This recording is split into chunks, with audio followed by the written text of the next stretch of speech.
Bonjour à tous et bienvenue dans Mariage engagé, le podcast des futurs mariés éco-responsables.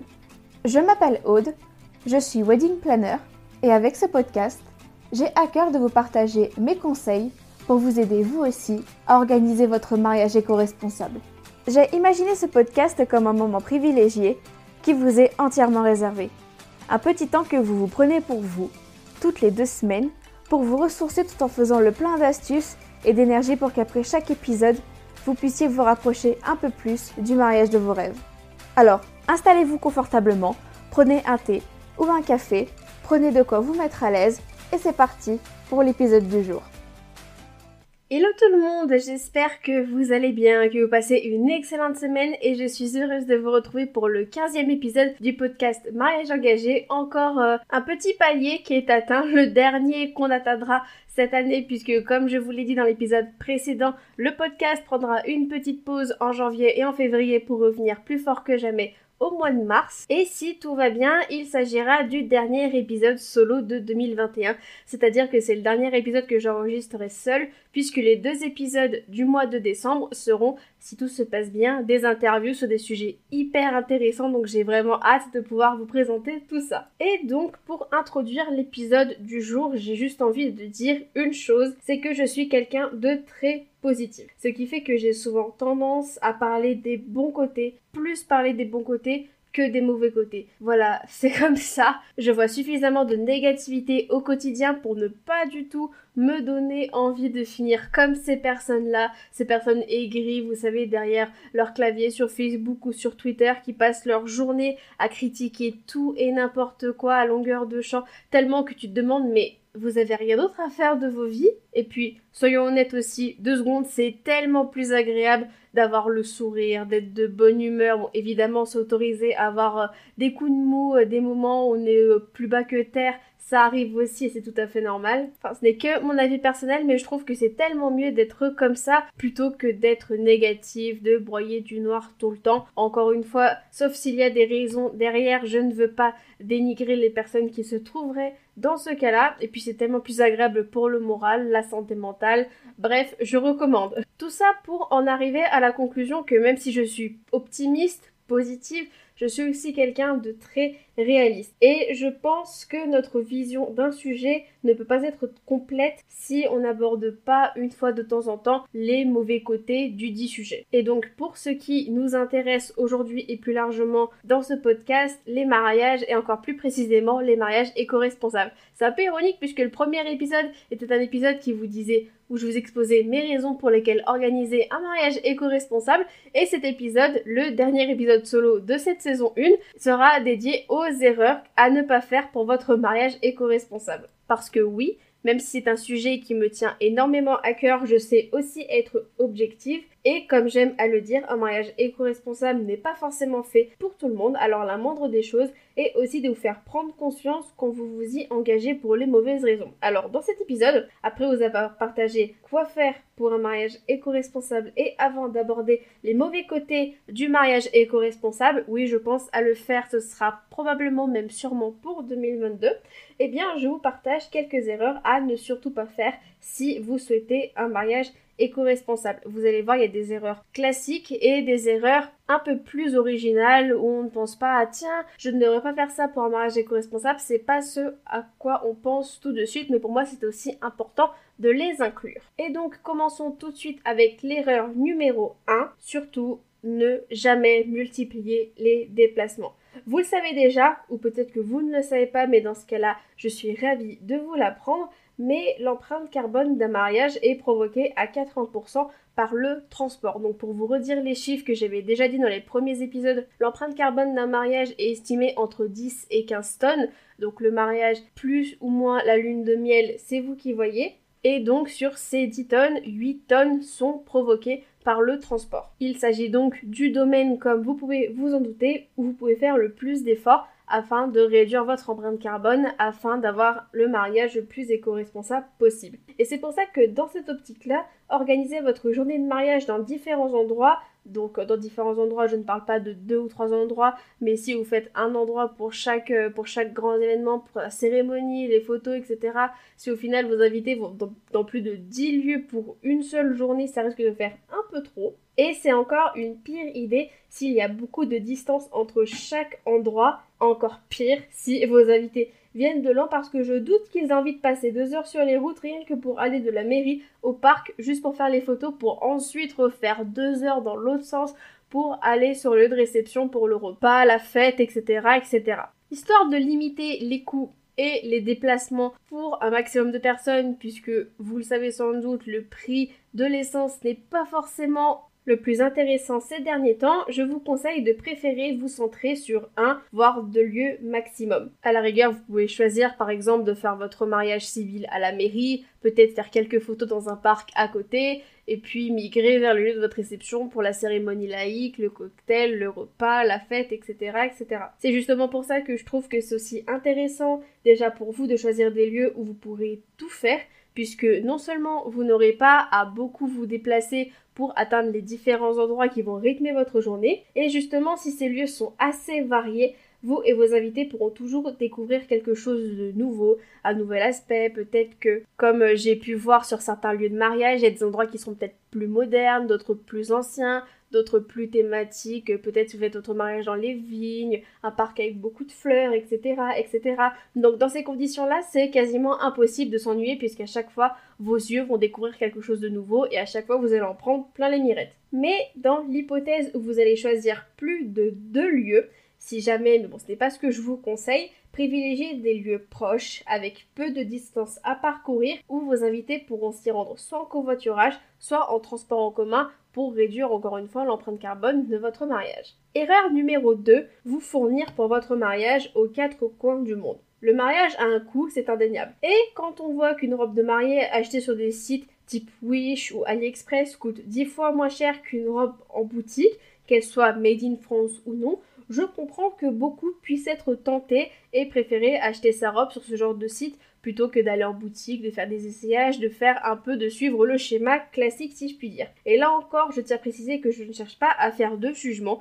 Vous faites comme vous le pouvez, vous le faites comme vous le voulez, je ne suis personne pour vous dire ce qu'il y a de mieux à faire ou non pour votre mariage. Sauf que l'impact environnemental de ce type de choix n'est pas à négliger. Il y a tout d'abord le transport nécessaire pour faire venir ces produits, donc la robe, la décoration, bref, tout ce que vous aurez choisi d'importer en quelque sorte de l'étranger jusqu'en France. Donc à ce sujet, on peut voir beaucoup de chiffres, donc si vous tapez juste transport entre la Chine et la France, vous allez pouvoir tomber sur énormément de chiffres, de notions sur l'impact environnemental, etc., les différents types de transport, etc., etc.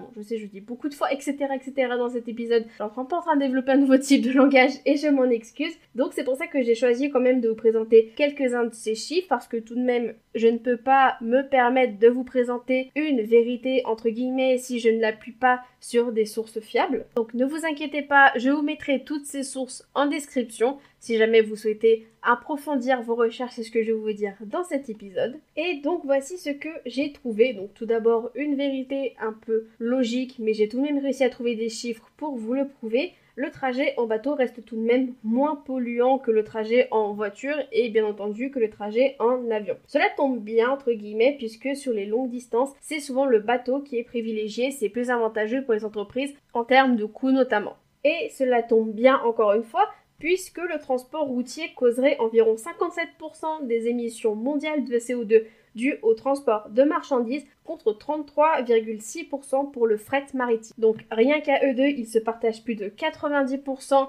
des émissions de CO2 dues au transport de marchandises et les 10% qui restent sont notamment dus à l'avion et au train. Je vous ai dit il y a quelques minutes que le transport en bateau était moins polluant que le transport en avion. C'est vrai, mais peut-être que vous êtes en train de vous dire, mais dans ce cas-là, pourquoi est-ce que l'avion fait partie des 10% restants, n'est pas un acteur majoritaire de la pollution du fret du transport de marchandises? Donc ça veut dire qu'en fait l'avion ce n'est pas le plus polluant.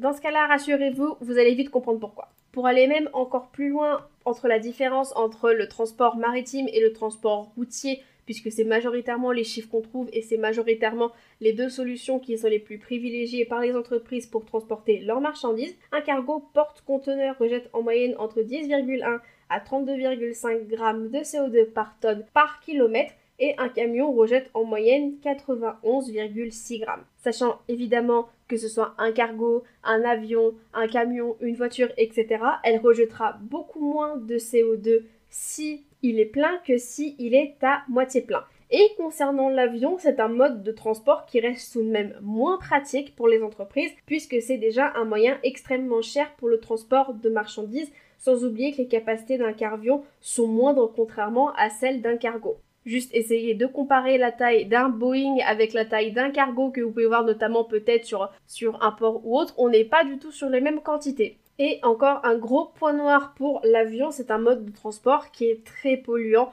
plus polluant que les autres modes de transport. Pour vous donner quelques chiffres, encore une fois, 1 heure en avion est 13 fois plus émettrice qu'1 heure en voiture et un avion rend un trajet plus de 1500 fois plus émetteur de CO2 qu'un trajet en train. Donc certes, les marchandises arrivent plus rapidement par l'avion que si on prend un cargo. Si je me rappelle bien de mes cours d'import-export en BTS, en moyenne, le trajet en avion est de 3 à 4 jours et de 21 jours, soit environ 3 semaines pour le transport maritime. Mais encore une fois, le coût du transport maritime est bien moindre contrairement au coût du transport aérien. Donc déjà, merci les cours de BTS de m'avoir au moins permis de retenir ça. Et merci encore une fois à Internet d'avoir complété les maigres chiffres, les maigres ressources que j'avais à ce sujet. Et puis, dernier petit détail, mais ça, je ne pense pas avoir besoin d'une source pour le prouver, un transport de 2000 km polluera toujours plus qu'un transport de 2 km. Il y a également une autre notion qui rentre en compte quand on parle de pollution,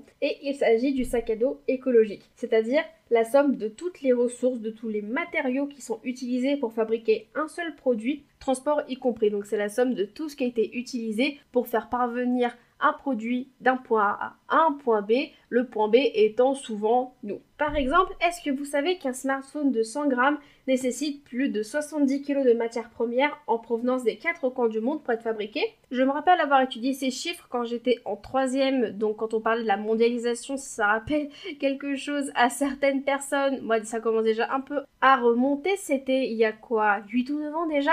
Et déjà à l'époque j'avais trouvé ces chiffres hallucinants, même si à l'époque je ne savais pas que ça s'appelait le sac à dos écologique. Et donc vous l'aurez forcément compris, mais plus ce sac à dos est lourd, et je dirais même plus le produit nécessite l'utilisation de matériaux polluants et non renouvelables, moins vous pouvez vous attendre à ce qu'il ait un impact positif sur l'environnement. Et dernier point très important, les pays d'Asie sont très réputés pour accueillir la fabrication des produits de dizaines de grandes entreprises dans notre quotidien, si ce n'est plus. Donc notamment pour le prix bas des matériaux et pour la main-d'œuvre qui est extrêmement moins chère quand on compare à la plupart des produits occidentaux, donc tout ce qui est la France, le Royaume-Uni, les États-Unis, etc., etc.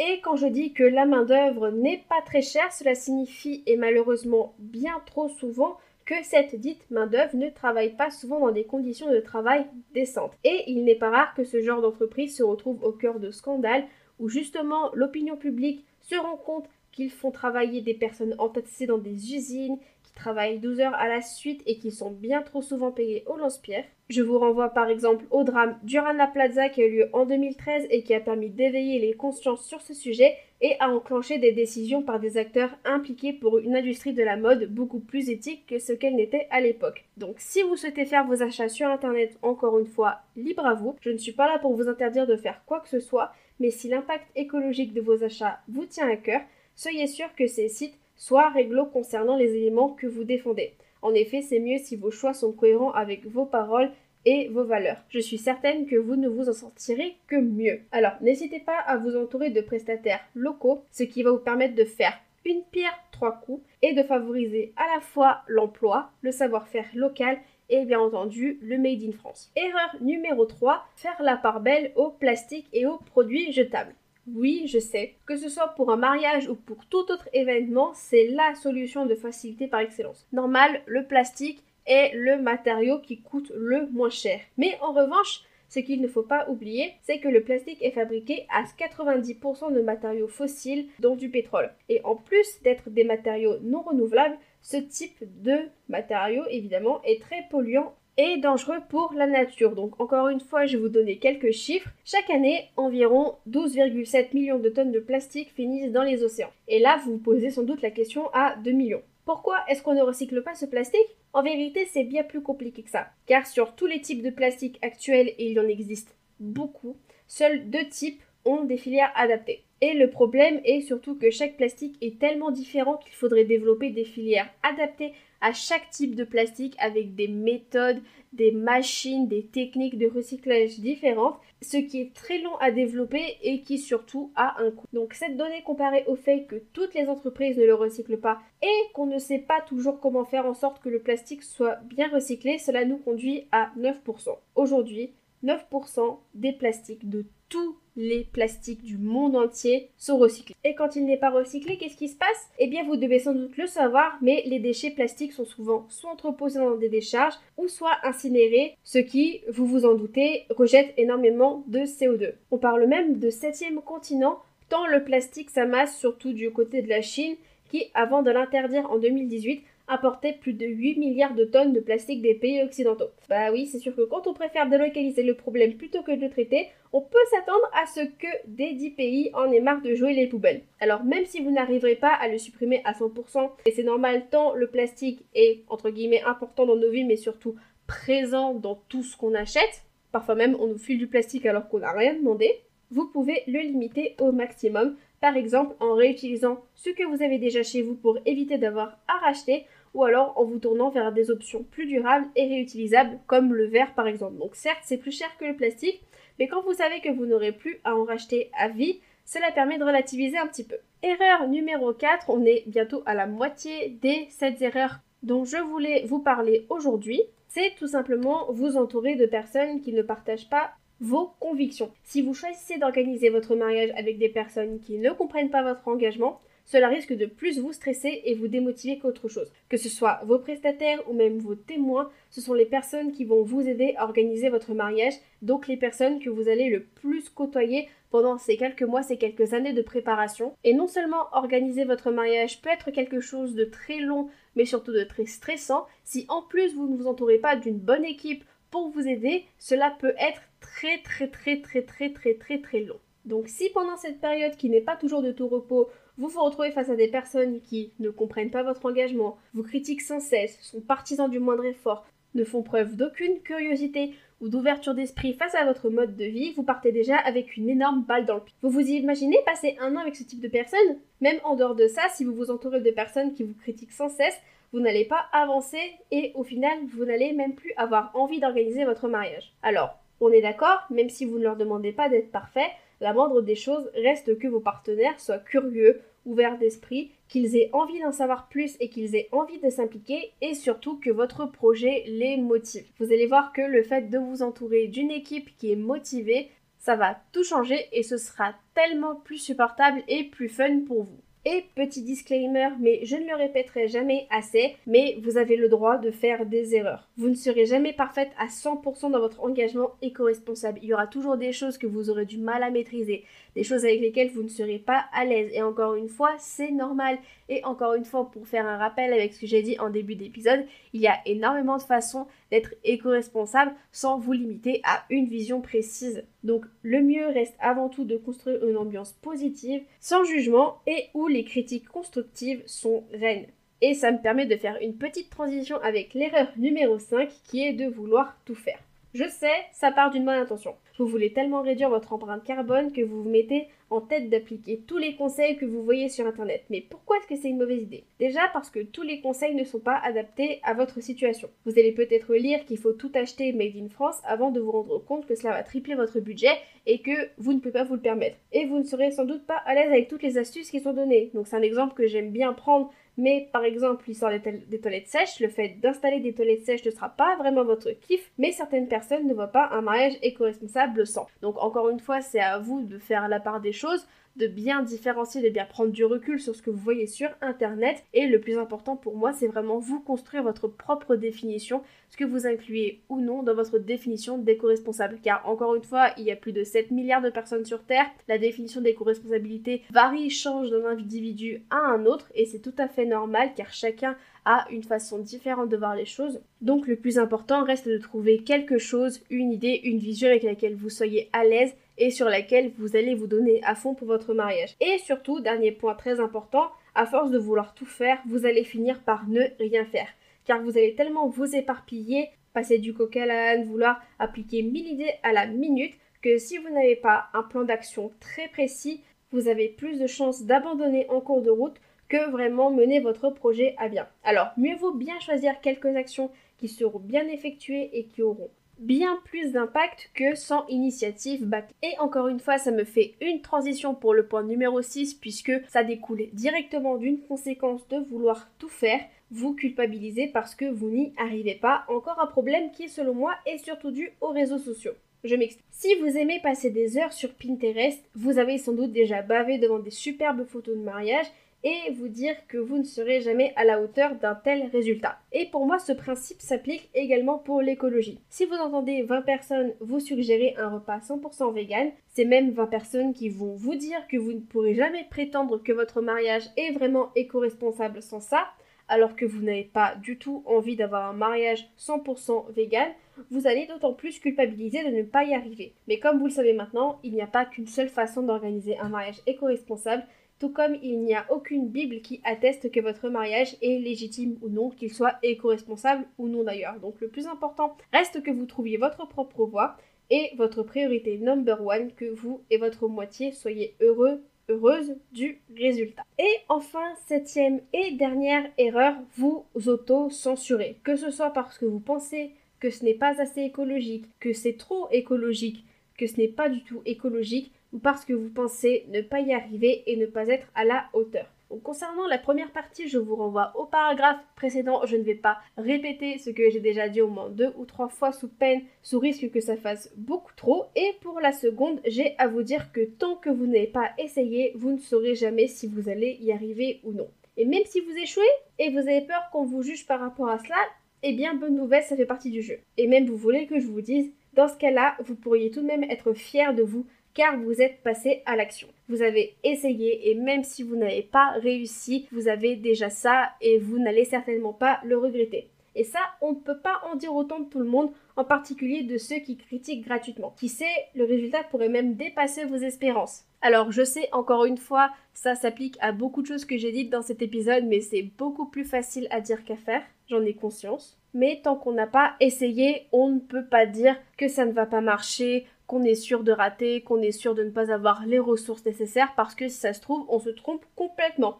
Et encore une fois, attention, un petit disclaimer, je parle uniquement des actions que vous aimeriez bien mettre en place, mais pour lesquelles vous n'osez pas. Et je ne parle pas du tout des actions que vous n'avez pas du tout envie de faire. Celles-là, vous pouvez les laisser au placard, il n'y a aucun souci là-dessus, comme je vous ai dit tout à l'heure. Et c'est sur ces quelques petites notes que je termine l'épisode, les 7 conseils, les 7 erreurs que je tenais à vous partager, les 7 erreurs que vous ne devez absolument pas faire pour organiser votre mariage éco-responsable.